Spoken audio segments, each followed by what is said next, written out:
Welcome to the Ages of Rock podcast with your hosts, Bill Algie, Dennis Talbot, and Alan Tate. We are three guys who have one thing in common, a love of rock and roll. Our goal is to talk about all things rock. We hope you find this show intriguing, funny, and occasionally highly opinionated. Enjoy.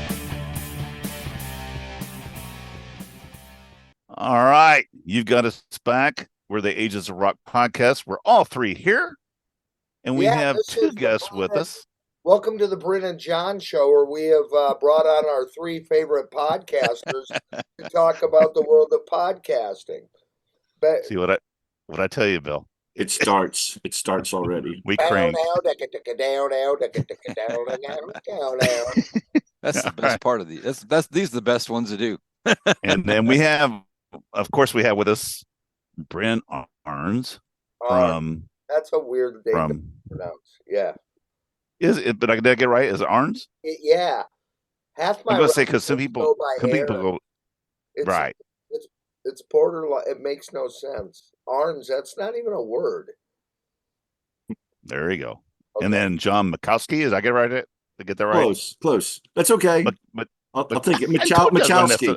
Michalski. I've been called much worse. I've been called much worse things. That's not even a word either.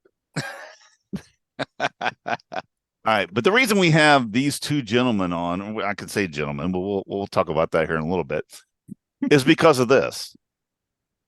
Bill, Flipp. There you go. Come on, Brynn. Hey, Brynn, do you have a book? He's a Haagen-Dazs. It's better. All right. So anyway, there is a book that has just came out, and it's actually available now, I believe. Is that correct? That is correct. And it's called Flipp. Thanks for having us. And it is the story behind the little band that almost could. And what a great book this is. I want to tell you real quick before we get started. Like I said, we've had Brynn on here. This is his third time, and I've actually met him in person in Nashville. I just keep my Zoom on all the time, and whenever they check in, I'm just good to go. But Brynn is not infected, but he's infectious. He is a very funny person and great to be around. And the funny thing is, reading this book, every time it gets to a point where it is Brynn, you're talking to him, I hear Brynn's voice. I did the same thing. And it's fucking hilarious because some of the stories you've actually told on the show. But every time I hear this is a quote from Brynn, I hear your voice, and I start laughing. Brynn, just so you know, Dennis hears a lot of voices. It's kind of weird, but yeah, I do. Especially when it's Brynn's we got voice. him out. We got him out today for a while, for about 2 hours. So you got about there you go. 35 minutes to an hour with you, and then we got to take him back. If you see the suits coming in to take me out, we're okay. It's okay to hear Brynn's voice, but what is his voice telling you? That's where the concern is. No, I'm hearing him breathe the words. But that's funny you say that. You're not the first person to say that about the way John had written the book, that as you read it, the different people that are being interviewed, at the different points in the book, that it's very voiced. Like you hear the people. I just made that word up, voiced, but I think it makes sense. I did. It was part of the plan that, I was doing all the interviews by Zoom meets. And so the following day I'd listen to them all and transcribe them word for word. And I wanted it to be in the band members' voice, not just Brynn, but all the band members, sound techs, the stage crew. The guiding principle for me was, how would the fans like to hear this? And I always think, when they had that A&E show, the Kiss, documentary that came out last year. So we called both of them and asked them. That's right. Both fans. But we watched that A&E documentary about Kiss. I think most people's favorite section was the section with Gene and Paul sitting around a living room with Paul's feet up on the couch. And I wanted this book for the fans to be what it'd be like to sit around the fireplace with all the members of Flipp, just telling it to you in their own words. And so, I feel like I achieved that. And people who know the band members say they hear each person's voice individually. So I'm pleased about that. Yeah, I mean, you nailed it. I mean, I like the way that as you're going through, it kind of you segue. You got the little bit of a story, then here comes an album. You talk about it, then you go into detail with this. Then the story continues, then something else, and then okay, let's talk about each member. You do this part. I like the way the book's set up. It doesn't. It keeps you going. What's going to go next? And here's the way it goes. And yeah, I liked it a lot. Thank you. I appreciate that. Yeah. I have written, I'm a science teacher who in the summer travels to tropical countries in search of undiscovered species of insects. And I've written a couple identification manuals, but I've also kept journals, and I've published, I guess, 4 nonfiction, like my travel memoirs about the adventures that happen when I'm in Thailand and an elephant steps into the river next to me, or, a gibbon steals a hat off my friend while he's doing some work. And so I already had developed a narrative style. And when I decided to pick up this topic, I had, when I finished one book, I got to think of what's the next one I'm going to do. And I realized I had read lots of rock bios, all the Kiss bios, the Van Halen bios, there's Cheap Trick bio out there. And I had fallen in love with this band. And I just decided, this is a band with a story. And so I texted Brynn on his Facebook page and said, I want to write the book. And he texted back, what book? And then his second text was his phone number. So I called him, and I think Brynn will agree with me. By the end of a 40-minute conversation, we were connecting so well. We felt like we'd known each other much longer. And we just started doing Zoom meets, and then Brynn started telling the other guys, yeah, this guy's on the level, let's go with it. And it was a very organic process. And I think that comes through in the way the final product sounds that way. Yeah, that was going to be the question I asked, because I was looking through the front whenever I got the book, and I'm like, oh, what other biographies has he done? And I'm reading through it, and I'm like, oh, none. And I'm like, and either Brynn, and so it's going to be a wild ride, or why did you pick them? And so that was going to be my first question. So you already answered it, but that's not something I think you would normally see occur, right? It's in your previous writings, I think somebody to go, oh, I'm going to pick up John's next book, and you pick this up and you go, well, that is not about insects and stuff like that. But they have been known. No, it is about a buzz. There is a lot about buzz. Have been known to bug a lot of people. Well, you know what? One of I think any author that lists their other stuff, I think the hope is if they like the one book, they'll look at that list. And I'm kind of looking forward to people, if I don't want to presume, but if people like this book, they'll open it and say, backpacking across New Guinea. What is that? I liked this book. Maybe I'll like that book. It's not rock and roll. It's not anything, but why not? Some of my favorite authors I got into for one reason, and now I like them for another reason, so that can happen. So in the book selling thing, there's if you like dragonflies, you might like Flipp. Exactly. I thought I had heard everything. I've been in bands since I was in high school. The term "dirty dicked" a microphone. Oh my God! Okay, that's your note. That's your one note, Dennis, that you wrote. Dirty dick. I didn't know it either. I didn't know it either. I had to have it explained to me. That's terrible. It's gonna have to be broadcast after dark. We'll put our explicit lyrics. Kicked a microphone, a steering wheel, drumsticks. Yeah, that happened. Yeah, I'm super proud. Can you I tell? hope it's Stevie. What is that story? Which one is the microphone? The Stevie Stevens. Yeah.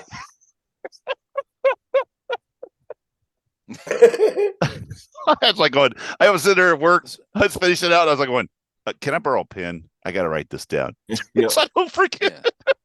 In the early 80s, we did a show with bad English, and it's really an old-fashioned trick for the headliner to eat up all the time with their sound check, so the opening act is as screwed over as they possibly. Basically, so they're no threat to the headliner. And they did that to us. So I walked behind the drum set after our just barely had time to even plug our guitar cables, and I walked back around this way. His sticks were still on the snare drum, and they may or may not have fallen down the crack of my butt. Nothing wrong with that. Nothing wrong with that. I'm sure there's lots of stories about that with bands, right? Oh, About doing that's practical funny. jokes to each other and dirty shit to each other. And Oh yeah, there's there's Marilyn Manson will like urinate in your beer if you leave Oh, the God. room, and Oh, just geez. At no additional charge. Yeah. what kind of scat program is this? Right. So far, so good. Yeah. Now, getting back to the book, though, I did like I'm the sorry. stories of where we were when you're like in the stories of when you're in the studio and running into other people. Yeah. That was really cool. I loved to hear stuff like that. Just what Ozzy called you guys the Spice Boys. Spice Boys, yeah. The colored hair. And, the truth is he nailed it, because at that time I was way into the Spice Girls. I bought everything they put out. Right. Every toy, every lollipop, everything. I bought the pay-per-view, had a party at my house for the pay-per-view concert. So he was dead on it. Yeah, it's pretty cool actually, because you feel like you're doing something right when you're in the proximity. So, Brynn, which is your favorite Spice Girl? I'm gonna have to go Sporty. Really? Yep, I'm gonna have to go I'm Sporty. baby. I think she is the coolest and the most talented, maybe. Well, Mel B's got some going on there. Mhm. Sporty's mine. Well, there's enough of them to go around, right? And How she many, I don't know kind of how many put out, Spice Girls she there are. kind There's of five put of out us a on here. cool, yeah. She put out a cool punk record, kind of a pop punk record, maybe almost even kind of Blink 182-esque after the Spice Girls. The Spice Interesting. Girls. Yeah, I was a baby Spice. She kind of, I don't know, kind of. Okay, enough. Emma. You're Actually, know her dancing name. around a landmine. But somehow the redhead Jerry kind of walked away with the overall. Like, I think if you would have back then asked a random person on the street who's the leader of the Spice Girls, Yeah. it would have been her. Somehow she kind of took the mantle. Yeah, Isn't Sporty Spice? Is she the one that ended up with the soccer player? Yeah, I think so. No. That's Posh. That's Posh. Oh, Posh. Oh, Yeah. okay. See, me and Brynn know our Spice Girls. Yes. This is the He married at information your viewers Beckham. tune in for, by the way. They're really excited that you finally got around to talk about the Spice Girls in elaborate detail. We can go We'll get some beefy comments about that for sure. This week, Brynn Arens and Spice Girls talk about it. Arens. Is it Arens or is it Arens. Arens? I've been Arens. told it's Arens. Arens, but could Yeah, be but Arens, like I said, half my family go by Arens. It makes There more you go. sense. Let's talk about this book. Yes. Or not. It's cool. No, There's it a is. cool record store in Minneapolis called Okay. Down in the Valley, and it's more than a record store. It's one of those big places that it's a head shop, posters, clothing, lots of other stuff. Huge, huge rows and rows and rows of records. And we've been asked to do a book signing thing. That's cool. On, I believe it's what, John? April 9th, I think. April 9th. And John's flying in from New Jersey. He'll be staying at the Chateau Brynn. Yep. And we're going to hang out. It's going to be pretty cool. So is this the only signing you're Down going in to the do? Valley, April 9th, book signing thing. Cool. Yeah. Is this It's the only book signing we're planning on as a group, because Right. everybody doesn't live near each other, really, Right, I got especially you. me. But even, some of the band members are hours away. So Well, Right. and states away. Like Mm. Kilo's basically living in Florida now.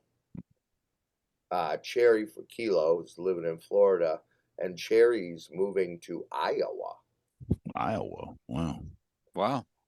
Iowa gets that response. It's kind of interesting. Like, It's like, where do wow. all these places you can move to? Iowa. Iowa. Iowa or Nebraska, you kind of say, yeah, moving to Nebraska. People go, yeah, what happened? Yeah, my son was just lived in Oklahoma for about 6 months, and it was kind of like that with Oklahoma. It's like, Mhm. why would you want to go? We didn't Oh, pick we it. love you, Oklahoma. We love you, Yeah, Oklahoma. we love Oklahoma. We have everybody from every state. We're I good. spent quite a bit of time out there in Oklahoma City. We had an office out there years ago, and it's pretty flat. So It's good. I thought the book, getting back to the book. So Oh, there's a book. there is a book. book. It's Okay. this book. It's called Flipp. Yep, Oh, yep, yeah. yep. Thanks for having us, which Okay. is awesome. Yeah. I really, I've listened to some of the music, and we've had you on the show a few times, Brynn, stuff like that. But the whole, and you don't know how much of it is just when you're having a conversation with somebody, you don't know how much of it is just stuff that happens through a conversation and how much stuff of it is real. But when you start looking at it in a book and you go back and you look at it and that your brother had changed his name twice to something different so that it matched the thing, and then nobody went by their original names. Everybody had a different name, and it didn't change one time, it changed a couple of times depending on what was going on. It was so when those things happened, was that all just part of the plan? Was it, or was it? It looked to me, it was like totally spontaneous, like it just happened. 100%. It all happened, was all happening so fast that we'd be doing a photo shoot one day, and Greg would put a banana in his pants, and they'd take a picture, and we're putting the band together, so we decide we're going to call him Nana Boy. I mean, it's literally completely serendipitous, and believe me, no kind of band meetings were taking place regarding this stuff. It was all just for the hell of it. And then, but the only one I really remember really well is Kilo Bale. I was watching an episode of the Jenny Jones show, and they had one of those distorted voice, blacked out image guys. I was a drug dealer, and underneath it said Kilo. That was his name. And I was living in New York City at the time, and I called Kilo. We had just done the first batch, and I said, "What do you think of the name Kilo?" I said, "I think that would be really cool." And he goes, "What do you think about Bale?" And I go, "Kilo Bale," and I go, "Perfect." So I mean, that's just kind of how it happened. It's fun, you know. I think it says it in the book, and I've said it before, but you've been in a band, after rehearsal, you're sitting around and you're having the proverbial after rehearsal cocktail, and bands will go, "Wouldn't it be funny if this?" or "Wouldn't it be cool if that?" And that's usually as far as it goes. With us, we always took those ifs and followed through on them, and funny things happen. Like, so this isn't a new gig to me. I've been playing music professionally full time since I was literally in the 6th grade. And I don't mean like pretend, I mean like full on. Every grade school, every party, every junior high in my town, every high school, every teen center, every dance, every Sadie Hawkins, every um I had a point to all this. And now I already lost it trying to remember all the places I played back then. But so this shit, totally brain farting.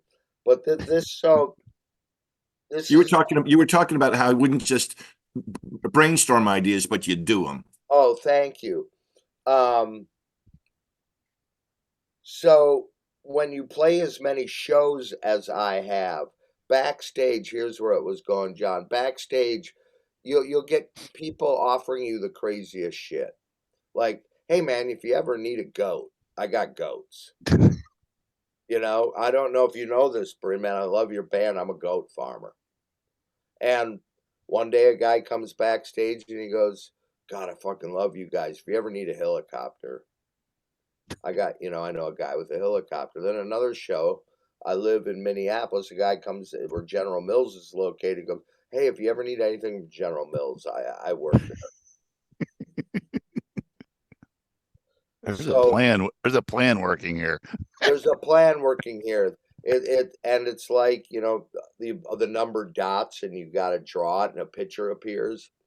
So I connect the dots and it's like, hey, if I can get this helicopter guy together with this serial guy, and we had just put out a live EP in an actual cereal box. I wish I had one here with cereal in it and the whole bit. So it worked perfectly. So literally, we got the helicopter guy, got a ton. There is the cereal box. Oh, thank you, Yeah. John. Yeah. Got a ton of what we called Flippos, colorful ring cereal, and dropped them from a helicopter on the crowd. And Night Bob, who was running front of house so brilliantly, immediately hooked a mic up to the console and back from the front of house. Or it was a big festival, it was probably, I don't know, 12,000, 15,000 people there at this particular one. And Night Bob gets on the microphone and he goes, this is not a police action. The band is giving you new drugs. Throw your old drugs at the stage. And only experience can bring that sort of thing. He was on it like that, just like that. And yeah. So, and that's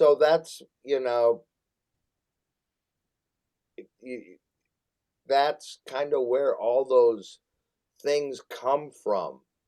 And then you start doing more and more of them, and now the game becomes trying to think of new things to do. So you do one, and all of a sudden it makes a big splash. And the helicopter and the cereal, we did at numerous places. Taste of Chicago, opening up for Cheap Trick, was a really good one, where the pilot was arrested and put in jail. And unbeknownst to any of us, his dad was like the former head judge of Chicago. So they got him off. But to try to come up with things that are entertaining. I mean, ultimately they're kind of extensions of fire breathing or spitting blood. They're flash pots. These gags are no different than anything else. You know what I mean? So it was just really fun to do. And when you're on the road, 8 hours of the day, you're literally just sitting in a car, right? You're stopping to get gas and you're like going, God, should I get another Snickers bar, another Coca-Cola? I'm just so sick of all this crap. And so you start coming up with these ideas, and then we would just do them. And we would pick up things along the way too, like literally that we would find in dumpsters and stuff. Kind of like, I remember I was really into Alice Cooper and the performance art that Alice Cooper presented in the early, the Love It to Death era, kind of Killers era. A lot of that stuff and props and things that Alice Cooper used were coming out of his hotel room. Right. That they picked up on the way to the gig, the first ramps we ever saw a band using in the 1980s, some guy finally figured out the ramps in the rental truck could also be put on stage. So I don't know. I find, and for me too, it's always all been part and parcel. I love the music. I love the poster. I love the name of the band. I love the live show. Not one of these, I love, for lack of a better term, the gimmicks or the extras, whatever you want to call them. And every band has one. And the cliche line is even Leonard Skinner or Bad Company, these bands that chose, I think it's in a Rush lyric, John, maybe you can help me. But if you choose not to decide, you still have made a choice. Free will. So yeah, so to choose to not have an image or to kind of project some sort of thing like that is it's no different than to not do it, really. Kiss isn't any different than Bad Company. One guy's just putting on a flannel shirt and the other guy's putting spikes on. It's still really the same discussion the band has, right? And they come to that conclusion. So for Flipp, everything was over the top. Let's just over the top, over the top, over the top. Yeah. So yeah. I think I've answered 5 questions that weren't even actually asked. Good value. That's a good value. But wait, there's more. So, John, my question for you, from the time that you and Brynn first started talking until the book went to print, how long did that take? It was extraordinarily quick. When I write my other travel books, I love this. it's my shtick. But when I write It's a those, good one. normally they're based on my memoirs from my travels, and I'll think, oh, there's probably a book in that. It takes me, I'm a school teacher by day, a superhero by night. But if you're doing this in your spare time, it takes about 1.5 years to get a book together.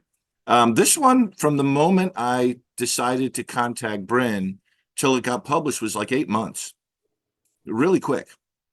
But it was just pure recreation. It was just fun. My wife Shauna was what I call a author's widow for that time. I'd come home and say, I got a Zoom meet with Cherry Forever at 8, and keep the dog quiet in another room. And every other night I was interviewing somebody Zoom meet, and the following day I'd be typing the transcripts in my spare time. And it came together real quick. And I'm really proud of the way the band contributed, in that nobody from Brynn on down, nobody exercised 1 ounce of editorial control on this. And they didn't seek me out. They weren't looking for an author. I came out of the blue. I mean, Flipp didn't even tour out east. I found them sort of by accident through watching 3 Sides. They were talking about bands that more people should know about. And Tommy Summers mentioned Flipp. So I went online and looked for Flipp CDs. They were all out of print at the time. They hadn't done their Best of the Worst or any of that stuff. And I listened to 1 album, and they became my favorite band in one play. And I was listening to them for going on 8 or 9 years. And then I suddenly had this moment where I said, well, let me contact them. So really, they didn't know who I was. After talking to me, they individually came to the conclusion that maybe I could do it. And at some point in the progress, I sent the primary band members what I had done so far to read, and they basically liked it, but nobody suggested, oh, take that out or put that in, or talk to this person, but don't talk to that person. Oh, you don't want to hear from, no editorial control at all. In fact, none of them really, including Brynn. Brynn didn't see a finished product till it was already printed and we were selling them. Wow. And that's complete artistic license, and it's complete trust. And I'd like to think I lived up to that, because to me, it was a labor of love. This is a band I absolutely loved. And every page on it, I was devoted to the idea of what would a fan really like. For example, like one of the features that I decided, like from right out of the gate, that I felt I was going to do was have every single song on the album with their lyrics on one side of the page, and then band commentary about that song or the recording process right next to it. Like, that was in my head the moment I decided to do this, because I thought, if my favorite bands like Kiss or Van Halen or Cheap Trick had a book like that, I'd be in heaven. Right. you know. So I was always guided by, I've told the story before. I hope I haven't told the story on this podcast already, but I don't remember. But at some point during our first phone call, Brynn asked me, said, "Why do you want to write this book?" And I immediately said, "Because I want to read it." You know, it's the Good idea that I answer. thought it was a story that needed to be told, and nobody's going to do it. I wanted to do it. That's good. So yeah, it was really a joyous process. It flew by. I just had a lot of energy in it, and they had a lot of energy in it. So the conversations were going back and forth all the time, and it came together real quick. Well, it sounds like it was a late, like a labor of love. It's something you really Absolutely. love, and you put it out there. And it's funny that you say that because earlier, because I never heard of Flipp, never knew Brynn whatsoever. And same deal. I used to watch Three Sides before we started our podcast. Yeah. And I remember Tommy talking about Flipp, kept talking about Flipp, Flipp, Flipp, and still really didn't know about him. And then we went to Rockin' Pod, and I had known Tom Feely and Roman, and they were trying to get Bill Coyne into the Hall of Fame, and we're sitting there, and Tom's like going, "I got a guy you need to meet. Hmm. His name's Brynn." And I'm like, so we went over and I started talking to you, and meeting you for the first time, I was like, and then I was like, went home and I was like, I started looking at, oh, let's check out this Flipp, let's see what it all is about. And I was like, damn, oh, how did I miss this? Yeah. And It's yeah, brilliant. I it's mean, one of the things that I assert throughout the book, but it doesn't need me to say it, but for somebody who doesn't already know the band, it sounds like a crazy rock and roll party band. But if you slow down, the lyrics are really interesting. yeah, Bryn is talking about stuff, but he's not being pompous or pretentious about it. It's right, it's it's it's it feels lighthearted and it feels off the cuff. And Bryn may claim that that's what it is, but um, it's got more depth to it than you expect. But it's not preachy. It's just it's talking about how people feel about stuff, and right. that really grabbed me. And plus, all of the musicians in this band are real virtuosos. I mean, the bass player, Greg Idam, the drummer, Eric Brettel. These guys are brilliant, absolutely brilliant. And one thing I do And like too, Kai's in there for good luck. when you're like you talk about these songs, then you've got, like I said, a little column here where Brynn explains this and does something like that. Going in depth, and like I said, this book is very well written, and And I really gotta like it. tell you, that what to try to recall that stuff was really taxing. Like I wouldn't have like had somebody explain that to me beforehand and said, "Yeah, it's gonna be exhausting." I would have went, "What? Huh, what? No, digging ditches is exhausting." Um, but it was, and but it was also so reaffirming, kind of, if that's the right word, because John kind of knew more stuff than I did. Like, well, not more stuff, but everybody has a unique kind of point of view about any one given thing, right? And John had a very uh abundant, he just knew a lot. I'm trying to think of the right words, but he just knew so much about what had happened, and being the guy that was doing it every day, you kind of don't notice what you're doing. You're just doing another gig, and you're just in another bus or in another van or in another plane, and you're on another stage and you're in another hotel room, and you kind of don't really notice a lot of what's stuff. You're just doing it, if you know what I mean. And talking to John and having him at a wealth of knowledge, that's the line I was looking for, on, and such a cool viewpoint on so much of it, was like really humbling and super also gratifying at the same time. You To know, know, I would say part of, go ahead, Brand. I'm sorry. well, just to know that, okay, I did financially pretty well in this business. I mean, I continued to do. I'm not a rich person, but I'm not a poor person. And I got to do what I decided to do at a time when I had to make a decision if I was going to play baseball in 7th grade, and I was a decent baseball player, or was I going to go to band practice? Because we had to have band practice, of course, after school. And back then you rehearsed at the drummer's house because the house was already acclimated to noise. And quite often I would play this magic trick on people. If you're a drummer, I don't know if I ever played this on you, John, but I don't think it holds true. Does the band rehearse at your house then? Because you're the drummer. Yeah. Are your parents divorced? Yeah, how'd you know that? Well, that means nobody's home during the day and you can play loud music. But to get back to it, to do this every day for that long and to have somebody like take notice of it to the point where his wealth of knowledge is so great that it's obvious he's been paying a lot of attention to it is cool. You know, to me that's worth a lot to me. That is. I mean, and somebody to come to you and, you know, say, I want to do this, and then pull off what he did and make this. That's a hell of a thing. Where did he go? Well, he's calling right now. Let's see. Okay. Hi, John.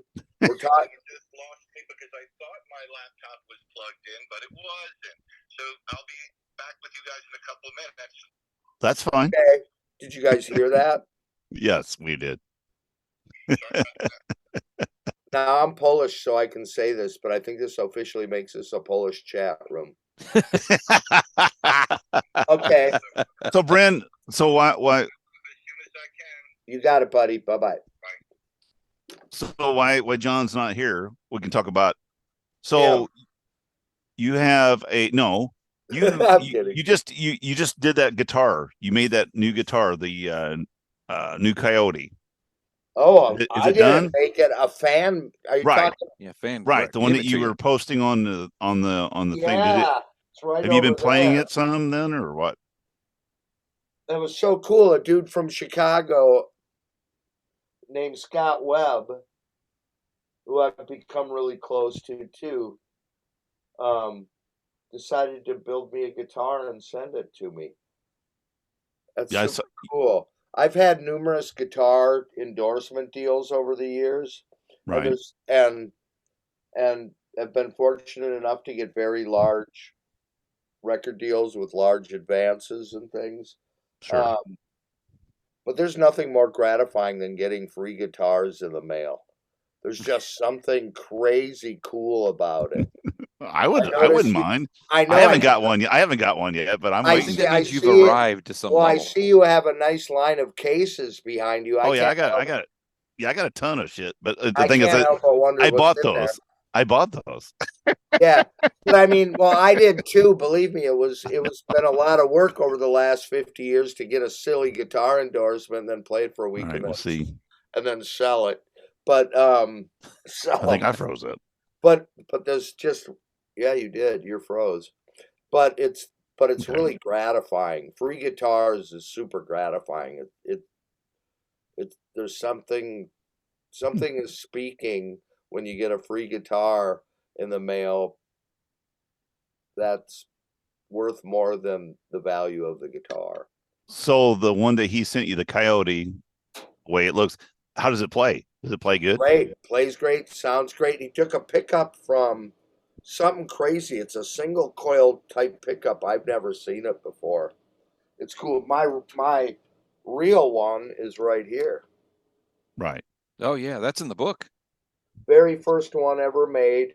And if I'm not mistaken, is still got the flesh from the person you hit. Okay, that story's in there. Because I've told a few stories to people since, and they're like, "Why wasn't that in the book?" And I'm like, "God, I can't remember what is and what isn't." There's so many of them. But yeah, that's the one that hit the woman in the head. Yeah. I took her to the hospital, and her and her boyfriend were talking like this. Well, she the whole way to the hospital, she's talking like this, and I'm like, oh my god, my career is over. Hell, when you Kilo's get hit with a got, guitar in the head, you're going to talk like that. that's what I'm thinking. Kilo's on the phone with Bill Coin. Bill Coin's no stranger to mishaps and having to take care of people, like flashpots going off in people's faces and burning their hair and shit. So Bill's like, find her boyfriend, get him some beer, give him a free T-shirt, CDs, hang out with him, show him a good time, buy him a hot dog, but And I got in a golf cart, took her to the hospital, which luckily enough, it was a big festival downtown that we were headlining when Freak was I think was number one in the city at the time. And I still have my makeup on and my silver sparkly suit. I get in a golf cart and I have to drive her only like a half a city block, and we're in the hospital, and she's only in there, and they see her right away, which was pretty incredible too. And she's only in there like 15, 20 minutes and comes out, and she's still all smiley, and I think she's on whatever kind of drugs is popular with the kids at that time. And um I go, is everything okay? She goes, yeah, I'm fine. I'm like, oh God, she's not fine. Right? So we get back in the golf cart. I'm at a loss. I don't know what to do. So, okay, get back in the golf cart. And we go back towards the gig. And as we're getting up there by the bus, I see the whole band and a couple other guys that I didn't recognize. Obviously, her boyfriend and a friend hanging out with Kilo. And they all got T-shirts over their shoulders and stuff. Kilo had followed Bill's instructions to the letter. When we get up there and we pull up, and she sees her boyfriend, and I'm following her, and she goes, how you doing? And her boyfriend goes, I'm cool, how are you doing? And so her boyfriend starts talking, and that's when I realized that's how they fucking talk. It's not because she got hit in the head. No brain damage, just normal. Like something, or they were on that whatever form of ecstasy or whatever the kids were taking at that time. Special K. I would say the brain damage came before the hit to the head. I would guess. I might have even helped. For all we know, we knocked a few things back. It's just as possible. You woke her ass up. That's what you did. Yes. But that's the guitar that did it. And this is the very first one. This was designed by a very famous guitar technician named Alan Rogan, who worked for George Harrison, Angus Young, Keith Richards, Pete Townsend, and a couple others. He designed this guitar with, of course, Billy Gibbons, with Billy Gibbons. And if you ever look on the back of a ZZ Top album, you notice there's a coyote, a silhouette of a coyote howling in the moon. Right. That's the head of that coyote, this being the eye, this being the mouth. Right. Oh. And the famous vintage guitar shop in St. Paul, Minnesota, called Pete's Guitar in the early 80s was one of the first places to actually get involved, kind of before vintage guitars were known as vintage guitars. There really wasn't a collectible market. They were just old guitars, But he was one of the first guys that started doing that, and he ended up with like George Harrison's whole collection, including that psychedelic painted Stratocaster. He had all of them. And one day I went into the shop, and he was just a guy who, for some reason, had some level of confidence in my abilities, and he gave me that. Wow. And I still have it. And I was literally recording it today on a new song I wrote called Kiss Me Goodnight. Kiss me goodnight, slow and easy. If this is goodbye, before you leave me, kiss me goodnight. So this new That's a good lyric, is this new right? Flip? Good Is lyrics. this new Flip material? I have a lot of it. I wish I could play it for you. Debbie's got a brand new boyfriend. Debbie's got the one that got away. Whiskey me away. Leave it all behind. Drown my troubles, so make it a double. Whiskey me away. That need just that. went off to Yeah, Nashville. Bill's eyes lit up. He's like, I I, was like like, that song. I need that song. Can you send that to me?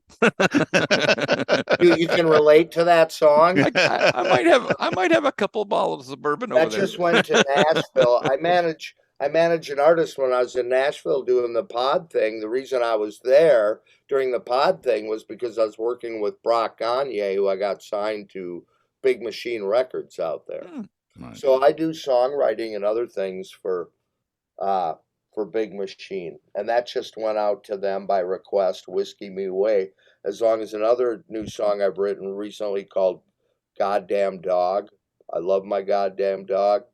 He's dancing on my leg. He's sniffing up my butt. He's hogging up the bed. He's eating all my food. He's sitting in my chair. Now get into the truck. We're going for a ride. Then I'll let you outside so you can run, Duke, run. I love my goddamn dog. Yeah, he's my goddamn dog. And then a couple months ago, I just finished writing a new song. So the directive I got from Nashville was write a song about dogs, trucks, and whiskey. Literally, that was the directive. That's And your mama. Is there It's is their Nashville. mom's in it too? And their mom. And I wasn't. No, there wasn't. There was no like. No mom. No. Can you Okay. write a song about making out with your relatives? There was nothing like that in there. Although I did write one. I couldn't help myself. of course. And I think they've already called it. It's like what I'm my own grandpa. Is that what that one song is? yeah, it is. Oh, shit. There he is. Hey, John's back. Well, it's nice to see you. Nope. Welcome back, John. He's getting his audio. Hold on. It's connecting his audio. Getting his can't hear audio. us. So He gave then us that amongst finger those sign. songs, I'll just finish this story Okay. About these songwriting. So yeah, I'm kind of like hyper about it because in this last month I've just been really hankering down, and I did have just been offered a solo deal that I'm contemplating. But most of this newer material I've been writing isn't necessarily what people might expect. Anybody who's bought any of our other records. So I mean, I don't want to put like "Goddamn Sure. Dog" and "Whiskey Me Away" on one of my records because it just wouldn't make sense, you know. Right. But another song I wrote, so out of that trifecta trucks, I wrote a song called "All Trucked Up," and Brian Setzer picked it up, and now he's performing it live. Cool. And it's getting all trucked up, gonna have some fun. I got the dog in the back, gonna hit and run. Now rev your engines up. We're getting all trucked up.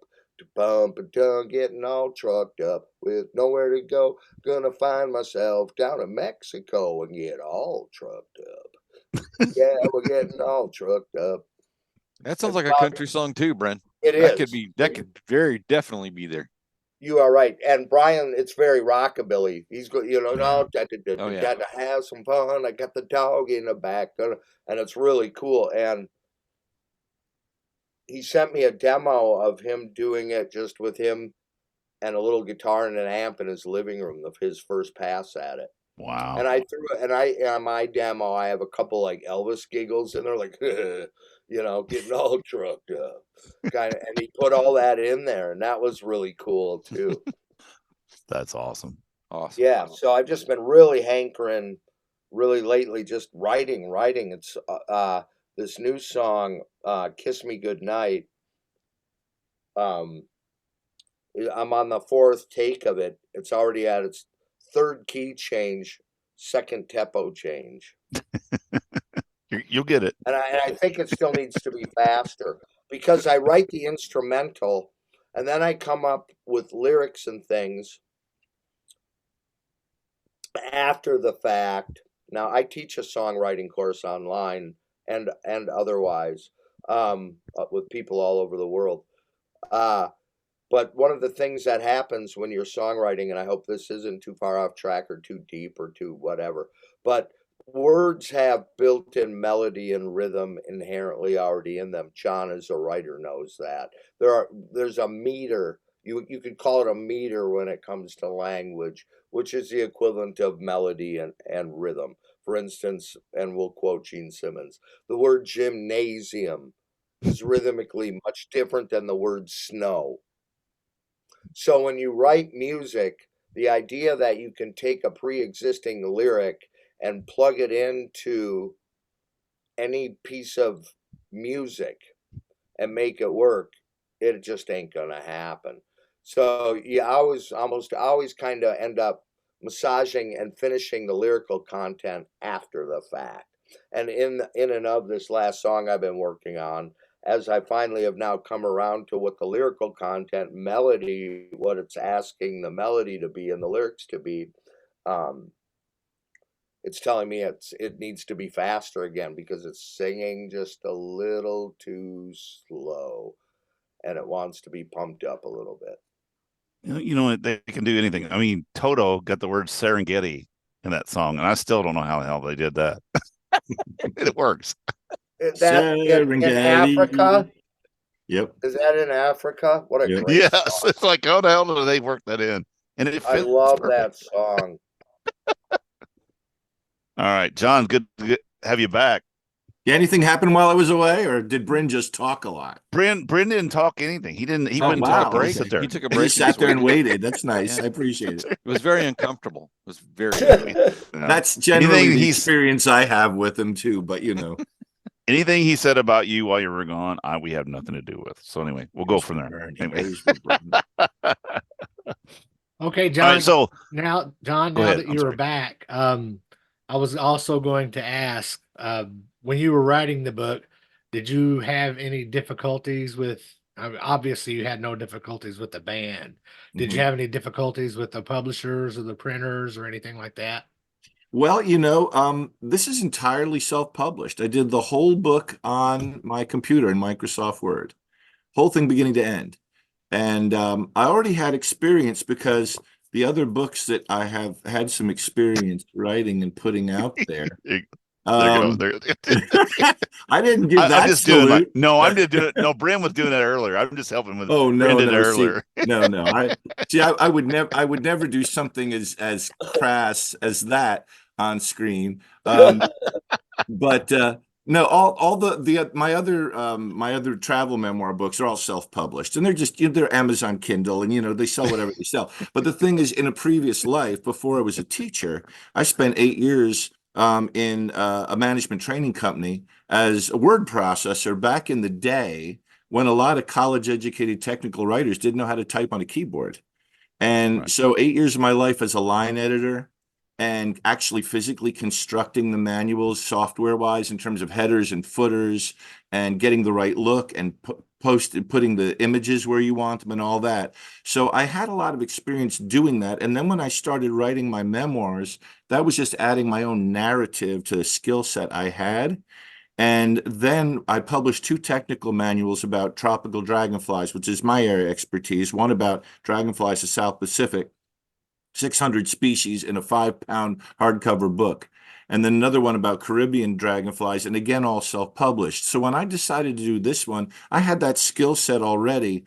And even though completely self-publishing can be a dodgy way to go, to actually sell a project to one of the big companies, Simon and Schuster or whoever, it's every bit as challenging as a garage band trying to get a record contract. Every bit as challenging. But for a project like this book, for the Flipp book, you've got a well-defined audience that's still out there that craves this title. And I knew I had a skill set to, if I say so myself, make it look good. And I had the editorial skills to know that it wasn't going to be full of stupid goofs and incorrect grammar and all that stuff. I'd kind of like to think that if this book falls into the hands of somebody in the actual publishing industry, if they turn around and say, "Who edited this for you?" I'll be glad to say, you know what, I did it all myself. But not that Random House or Simon and Schuster is going to take a project like that and just take my word for it, but they would know that I wouldn't be a lot of extra work. Like I'd be giving them something they could work with right out of the gate instead of, you can imagine when a lot of people who've made their fame as an actor or a musician, when they're contracted to do a biography, they know they're going to have a lot of editorial work to do because these people are not writers. They're going to need to get somebody hold their hand through this thing. So anyway, and to long answer to the short question, we didn't have any problem with publishing because I was the publisher basically. And I hired the same book factory in Landisville, PA that did my technical manuals, and I already had a relationship with them. So I could actually say, let me send you some pictures, let me send you some pages, let me send you the cover art. Can you show me what it would look like if you did it on 80-pound stock? Should it be on white or cream? Should it be like, I had that technical background already. Cool. That's cool.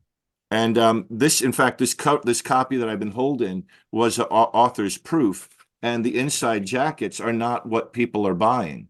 The printer suggested that they could add a fold in on each cover, which is where I have the author's bio and some extra quotes on the book, and it also makes it a little more solid to hold.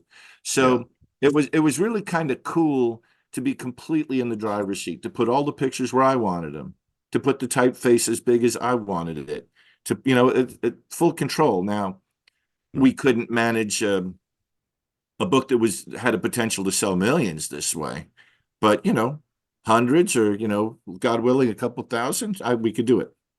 And That's so cool. it was a pleasure because, again, artistic control really, really gratifying.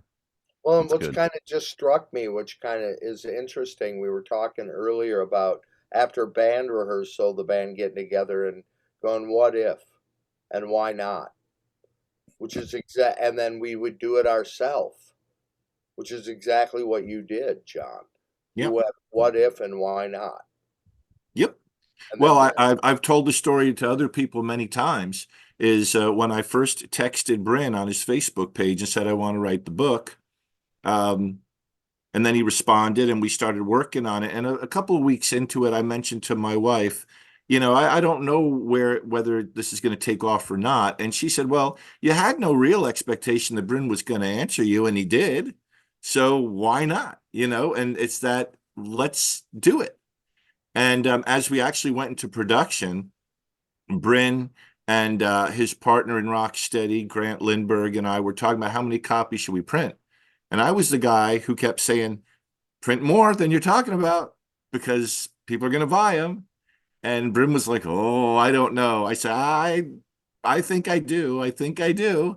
You know, if I'm this much of a Flipp fan, and I grew up in New Jersey and never heard of Flipp till I was 53 years old, I think, you know, the people who grew up in the Minneapolis area and were there for Obsession and Funhouse and Flipp, I'm hoping they're going to like it. As you said, Dennis, it really was a labor of love. It was a lot of fun, and I really hope that comes through in the book. And it does. It really does. And like I said, I love the way, maybe because you've written these other books that are more technical and everything, the way you've placed it and put it out, and it's kind of almost like a living history of the band.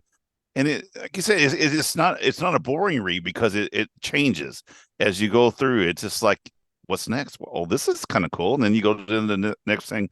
It's a very, very fun read. It is fun. I appreciate that. And, you know, the subtitle of it, the subtitle, the story behind the little band that almost could. That's the story that I saw that I was kind of pitching to Brynn. I said, you guys climbed the mountain and almost got to the top. And then your record company basically went away. And then you got another contract and you climbed almost the top, and they changed presidents, and then they dropped all the acts. Boom. And then you climbed almost to the top, and then Napster came out and everybody went broke. Boom. And you know, but they never stopped. Because this is what they do. This is what they do. Because he's fucking Brynn Arens. That's why it is. He don't care. Everybody else associated with it. And when Brynn or anybody else associated with that gang says, hey, do you want to get together and do a thing? The answer is always yes. When? You know? yes. And it was just so gratifying, so much fun, and haven't had a chance to quite say this yet. I really honestly made 4 new friends in writing this book. I got these guys that email me and text me and call me randomly, and the project's done. And they call and say, "So what you doing?"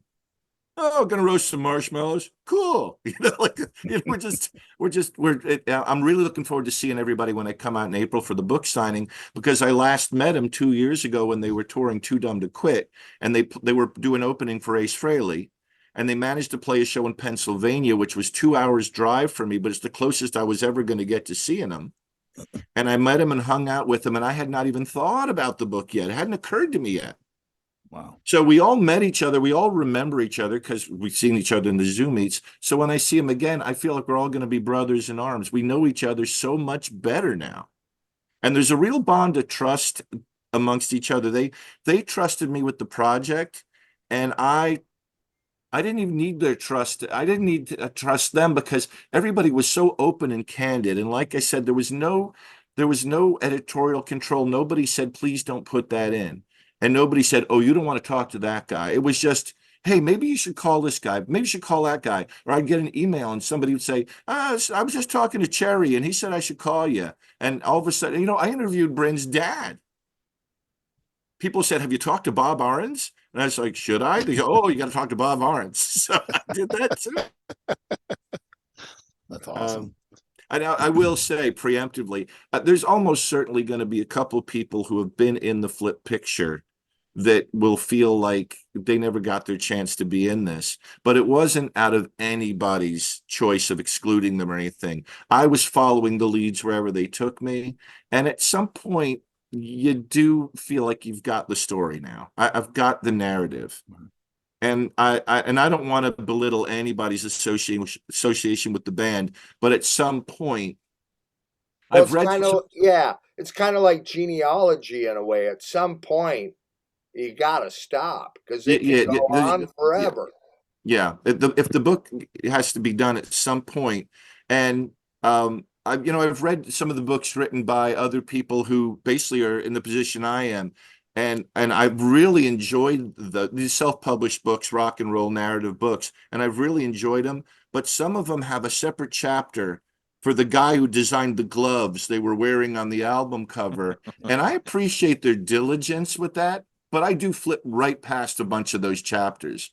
I don't need to know who designed the lighting for the photo shoot for the inner sleeve of the something. And that's okay. They did it. They followed that lead all the way there, and good for them. But I skipped a lot of that stuff. And so there was a point where I just said, maybe I don't need to talk to everybody who was on the bus every time. But it wasn't meant to belittle anybody's role. And I know that we're going to hear from somebody sooner or later who says, "Why didn't you interview me?" But it wasn't because there was any volitional choice to not interview anybody. I think it's just unavoidable problem. So, John, where can the people pick up the book? Okay. It's right now it's being sold online through Rocksteady, Bandcamp. You order it online. For the book signing that's coming up, the record store down in the valley is going to be setting up an online purchase.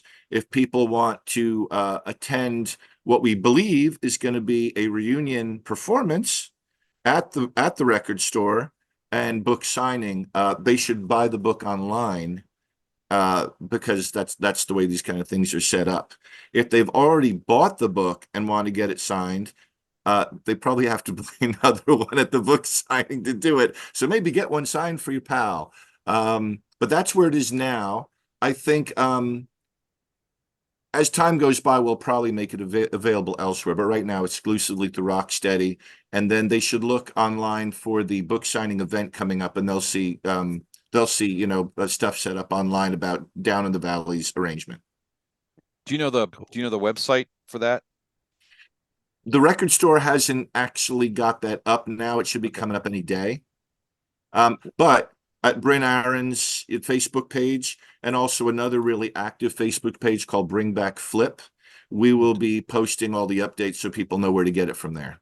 That or John or Brent, if you wanted to send it to us too, we can put it on our page also. Well, we'll share it. and frankly, if anybody just Googles Flipp, thanks for having us, I'm sure that'll come up with information right there too. And So that's we'll Flipp help with- spread it. Flipp with That'd be 2 excellent. Ps. Thank you so much. All right, 2P. folks. Flipp with 2 Ps. And on that note, visit agesofrock.com. Check out our past episodes and social media links. And until next time, peace out.